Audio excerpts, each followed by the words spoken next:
Gamers, it's Robo, and we're back with another episode of Robo-Reviews. And on this installment of Robo-Reviews, I'm going to cover my second line setup, or the setup for my plate carrier. And no, not this. This is just a t-shirt. We're talking about this, the RedWolf Custom EOC, or Essentials Only Plate Carrier by Mission Spec. Check it out.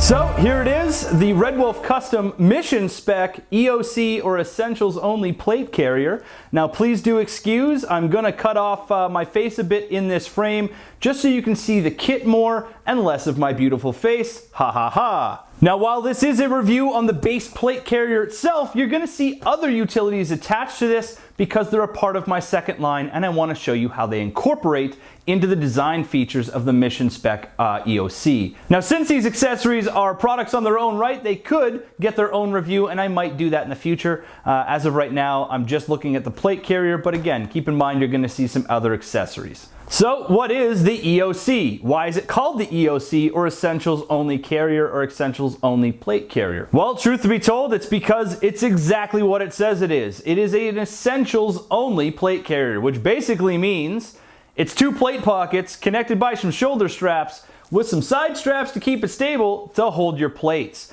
Beyond that, it's a no bullshit carrier. It doesn't have any fancy widgets, doesn't have any rockets that come out of the back, or any fancy admin panels built in or anything like that. While all those features are good, it's just not the market for the EOC.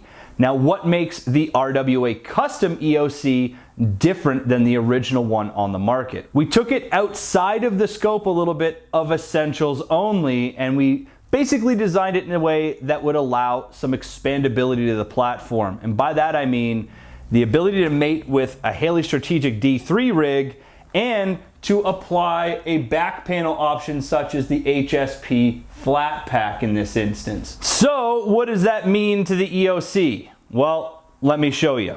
So the difference in the RedWolf Custom version of the EOC starts with the front panel. On the original version of the EOC, you of course have these layers of PALS webbing, but what you do not have is loop fields covering those PAL webbing sections. You do get a loop field up here, which is still on the RedWolf Custom version, but not the outside layering of the PALS webbing. What you also don't get on the original version is this vertical PALS section with included chasm clip or quick attach surface mount clips. So what's the point of all this? Well, the point is we designed it this way to allow a greater degree of modularity with other systems, such as the Haley Strategic D3 CR chest rig. And simply how that works is the clips at the top of the D3 rig attach to these chasm clips, and the Velcro on the back attaches to the loop on the outside of the PALS. Do you still have the option of weaving in your own mag retention or utilities on the front due to the PALS? Of course, it's a PALS/MOLLE adaptable system.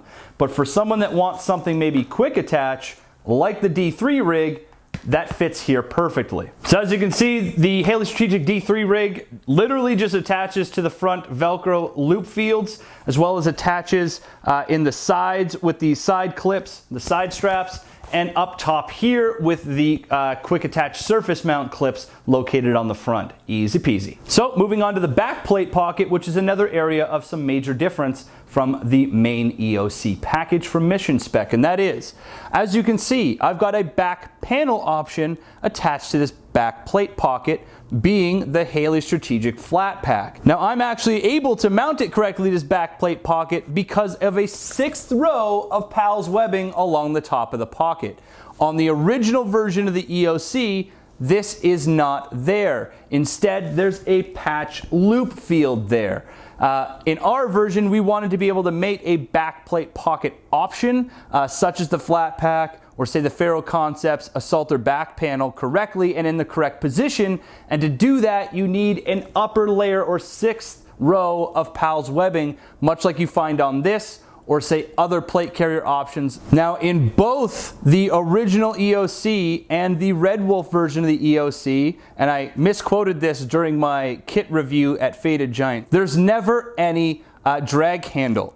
Now again, this goes back to that concept of It's an essentials only plate carrier. It literally is designed to just carry your plate. If you made it with, say, the Haley Strategic Flat Pack like I have here, the Haley Strategic Flat Pack has a drag handle. Would I trust it, ultimately to save a life?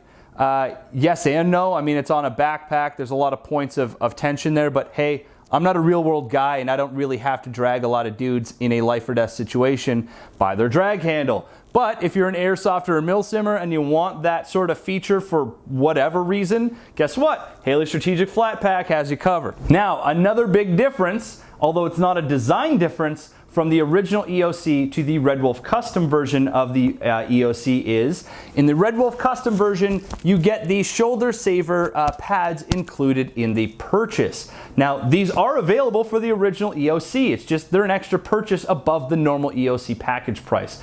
They are made by Mission Spec, they're sold by Mission Spec. So it's, again, if you have the original one, you've probably seen these or you bought them yourself. Now, when you go to the RedWolf site and you order the RedWolf custom version of the EOC like what I'm wearing, these are already included in that price, so never fear. Now, they are very, very comfortable for my use, even with training plates or real plates in the rig themselves. They are very minimalist. There's not a lot of top coverage or areas where you can attach cool stuff to, like in other plate carrier solutions. Now, what they are, though, are nice pads. There's a lot of ventilation foam here to increase A, comfort, and B, the mesh on the outside of that increases airflow for heat management. Now, that you'll find on the insides of both of the plate pockets as well. There's some spacer mesh and foam in there to increase comfort if you're wearing real plates or training plates, but more importantly, to increase the surface area for air to travel through the plate carrier between you and the carrier itself, to help with any temperature regulation issues. Now, again, going hand in hand with the whole essentials only mindset, if you look underneath each of the plate pockets, there's no giant flap that actually holds the plate in there. It's just two nylon straps that attach to some hook and loop on the inside to hold the plate in place.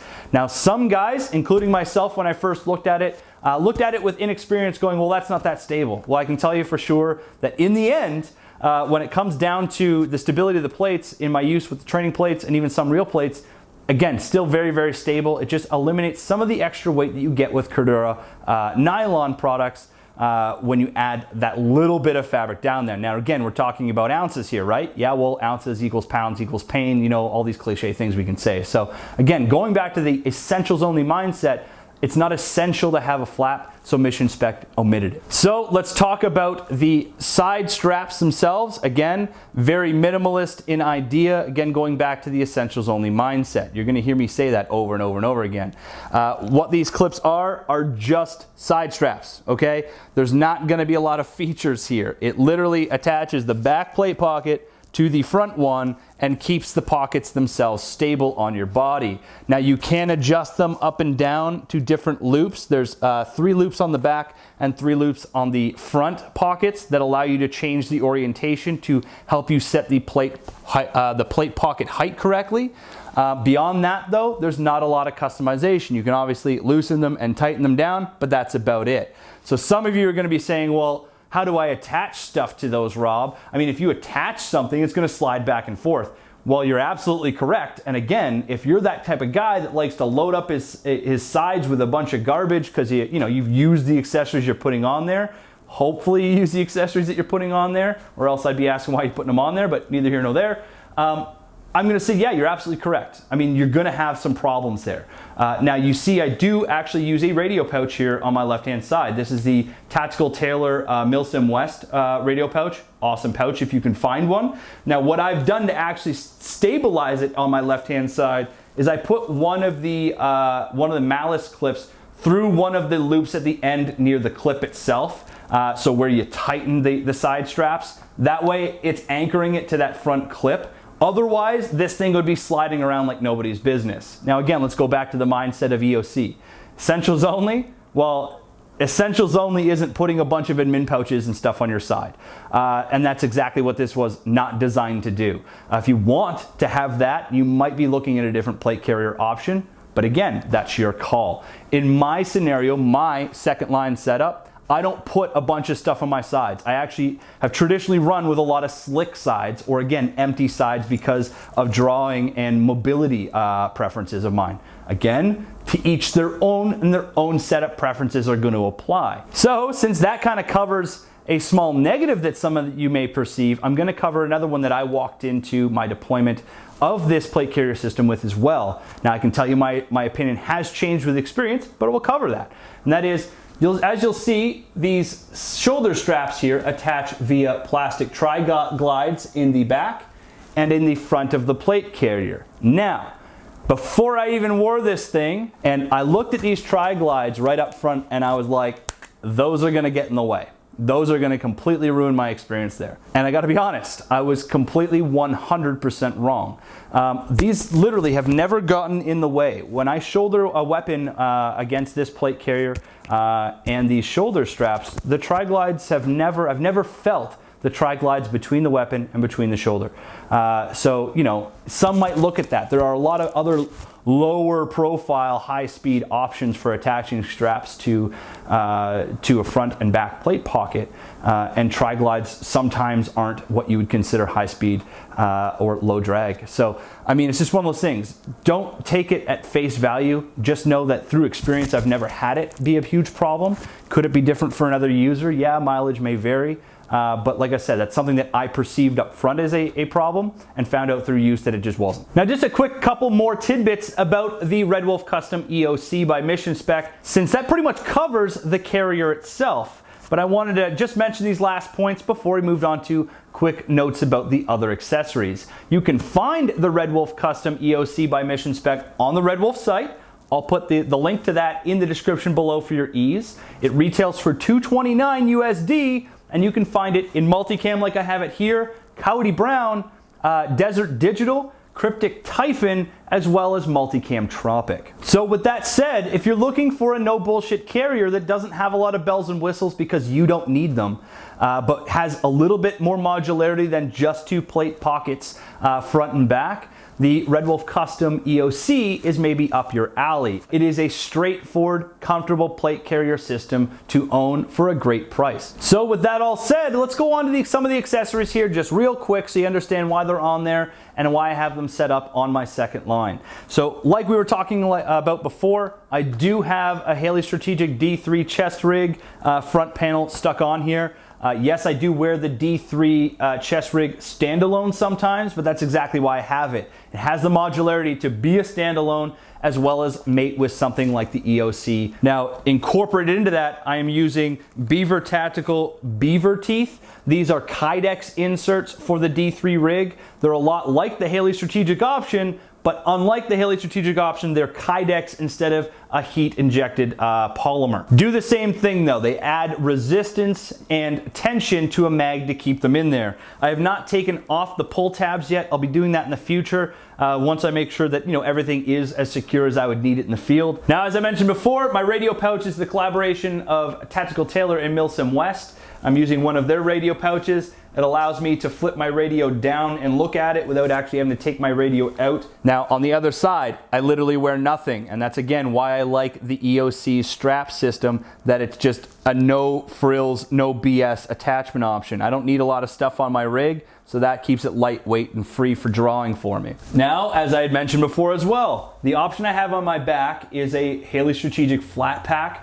For those of you that don't know what a flat pack is, it's a pack that goes on your back much like a mini map system, but actually allows you to expand this pack in both the bottom pocket and the main compartment when you need to store more things. Whether this be a helmet in the main compartment, or again, you just need extra space for goodies like Skittles and batteries or whatever in your lower pocket. Perfect. What you do is just unzip the wraparound zipper and the pack actually expands in volume. When you don't need it, you zip those liner zippers back up and the pack contracts again. Now, this does have a compartment for up to a 2-liter hydration pouch.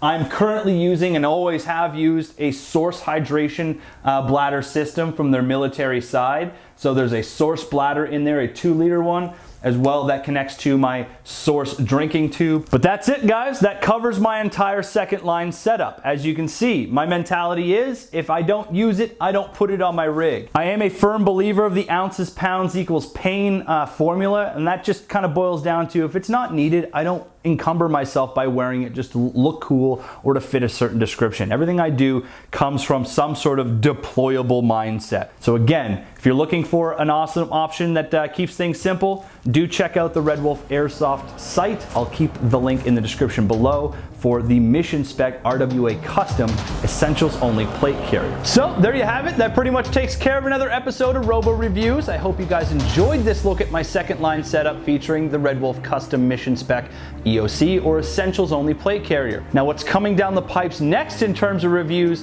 Well, I just had some work done to both of my guns here in Canada, and let me tell you, I've been working with a new tech and he has basically turned them into laser guns. So I'll be looking at the custom work that I have had done. I'll also still be looking at my LALO tactical shoes, the athletic shoes that I have, as well as my Inforce lighting utensils. Now in terms of gameplay, whoa, I'm behind on getting gameplay out to you guys just based on how life has been lately, but I do promise in the next few days I'm going to be releasing my very first footage from American Milsim's Rebel Yell 3, and coming down the pipes after that, obviously I have a ton of footage from Faded Giant 4. So please, please, please be patient.